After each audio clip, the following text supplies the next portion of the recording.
2 अक्टूबर को जनसुराज का पार्टी का जो स्थापना दिवस रहा, तो प्रशांत किशोर जी यह दावा किए हैं कि 1 करोड़ से भी ज़्यादा लोग उनके जो पार्टी स्थापना दिवस में मौजूद रहे, लेकिन ऐसा कुछ दिखा नहीं। आप इस पर क्या कहना चाहेंगे? ये मोदी जी की तरह हो गया, जैसे मोदी जी कहते हैं ना कि अब की बार 400 पार, क्या हो गया? 300 पार भी नहीं हुआ है ना, 300 पार भी नहीं हुआ था। वही बात इस बार भी हुआ था। प्रशांत किशोर जी बोले थे कि बिहार में पहली बार 1 करोड़ लोग आकर दल बनाएगा। अच्छा। 1 लाख नहीं पूरा था। वेटनरी कॉलेज में स्थापना दिवस मनाया गया था, 1 लाख नहीं था। यहाँ तक कि 50,000 से 60,000 कुर्सी का व्यवस्था था, वो कुर्सी भी आधा खाली रह गया था जी।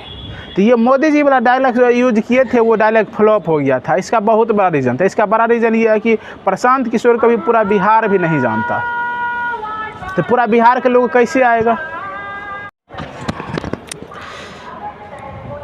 सर, बिहार में कल यानी 2 अक्टूबर को एक नई पार्टी जनसुराज नाम से स्थापित हुए। कुछ लोग यह कह रहे हैं कि जनसुराज सरकार बना लेगा, क्योंकि जनसुराज का भी जो नेता है उसका यही कहना है। इस पर आपकी राय क्या है? आप क्या कहना चाहेंगे? देखिए, आप सही कह रहे हैं कि कल जो 2 अक्टूबर था, बिहार के पटना में एक वेटनरी कॉलेज है, वो वेटनरी कॉलेज के ग्राउंड में ही जनसुराज ने अपना स्थापना दिवस मनाया और इसमें पूरे बिहार से जनसुराज के कार्यकर्ता पहुंचे हुए थे। जो विपक्षी पार्टी है वो जो आरोप लगा रही है, उसका आरोप भी सही है, क्योंकि उसका कहना है कि उसमें भीड़ था ही नहीं। ये बात भी सत्य है, और भीड़ था या भीड़ नहीं था, दोनों सत्य है। क्योंकि जितना व्यवस्था किया गया था, प्रशांत किशोर जी जिस तरह से कह रहे थे 1 करोड़ लोग आकर के दल बनाएगा, वही दिखा कि 1 करोड़ कहाँ था भैया। यहाँ लाखों नहीं पूरा, करोड़ों कहाँ से? सबसे बड़ी बात है कि अभी विपक्ष सब कह रहा है कि फ्लॉप हो गया, 1 करोड़ के जब 1 लाख भी नहीं पहुंचा। जी हाँ, ये सही है कि फ्लॉप क्यों चला गया, इस बात को समझिए। मैं राजनीतिक एक्सपर्ट हूँ, मैं राजनीतिक गणना करता हूँ और मेरा विश्लेषण बहुत सटीक जाता है। मैंने कई बार आपको बता दिया हूँ और फिर उसी बात को हम बताने जा रहा हूँ। प्रशांत किशोर जी 1 करोड़ की बात करते थे, कहते थे कि 1 करोड़ आदमी आकर दल बनाएगा। जी। क्या हुआ? यह 1 करोड़ से 1 लाख भी आदमी नहीं आया था दल बनाने के लिए। यहाँ तक कि जो कुर्सी रखा गया था, कुर्सियों खाली था, आधा कुर्सी खाली था। यानी मोटा मोटी ये हुआ था कि 20 से 25 हज़ार लोग आए हुए थे। ये बात सत्य है। करोड़ों की जो बात हो रहा था वो नहीं हुआ, क्योंकि यहाँ लाखों नहीं पहुँचा। उसका सबसे बड़ा बात ये है कि प्रशांत किशोर जी जो पदयात्रा कर रहे हैं, अभी पूरा बिहार उसका पदयात्रा हुआ नहीं है। खास करके उत्तर बिहार जो बाढ़ से प्रभावित है, वहाँ से एक भी लोग नहीं आए। मैं गिना रहा हूँ कि कौन कौन लोग नहीं आए हैं।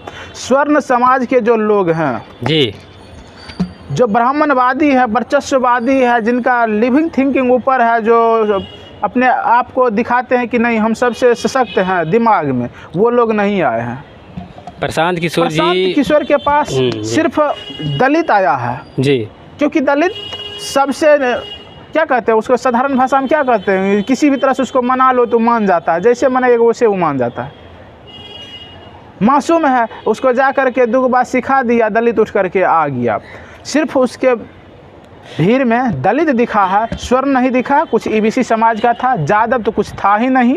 अच्छा, मैंने जाति की पार्टी भी असर दिखने लगा। सर, तो शराबबंदी को लेकर बात की गई जनसुराज के अध्यक्ष के द्वारा, जो प्रशांत किशोर जी हैं, कि शराबबंदी हटाई जाएगी, नई शिक्षा नीति आएगी।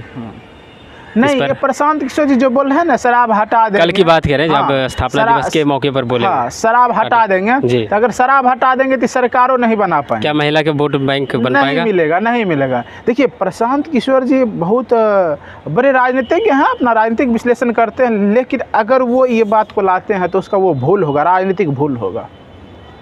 जैसे एक बार गांधी जी कहे थे कि ये रमैया की हार नहीं, गांधी की हार है 1939 में।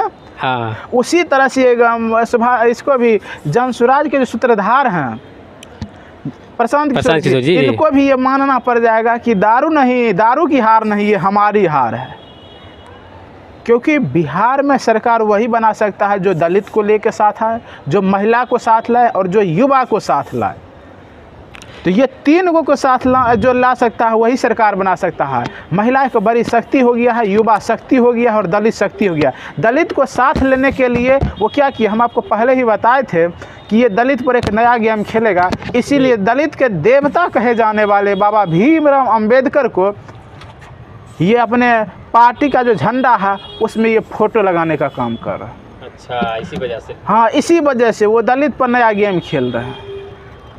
मैं उस बात की ओर आपको इंडिकेट कर रहा हूँ कि जिसके कारण उसका फ्लॉप क्यों रहा। फ्लॉप ये रहा है कि बाढ़ से प्रभावित है, बाढ़ इलाके क्षेत्र के लोग नहीं आ पाए थे, स्वर्ण समाज के लोग इसके पास नहीं आए। इसका पदयात्रा पूरे बिहार में, अभी प्रशांत किशोर को पूरा बिहार नहीं जानता, जिसके कारण पूरे बिहार से आदमी नहीं आया था। इसके पास जो भी था सब कार्यकर्ता था, आम आदमी कोई नहीं था। ये कह रहा था कि हमारे पास करोड़ों लोग आकर करके पहली बार दल बनाएंगे, वो असफल रहा था और इसका कमजोरी यही है।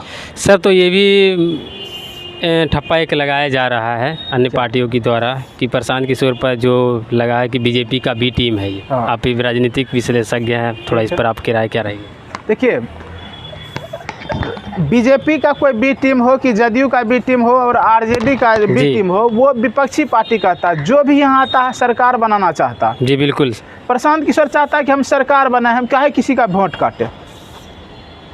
तो कोई बी टीम नहीं है, कहने के लिए सब स्वतंत्र है, कोई कुछ भी कह देता है, लेकिन हमारा उतना मानना नहीं है कि बी टीम नहीं, वो सरकारें बनाने आया है तो बी टीम क्या करेगा बनकर।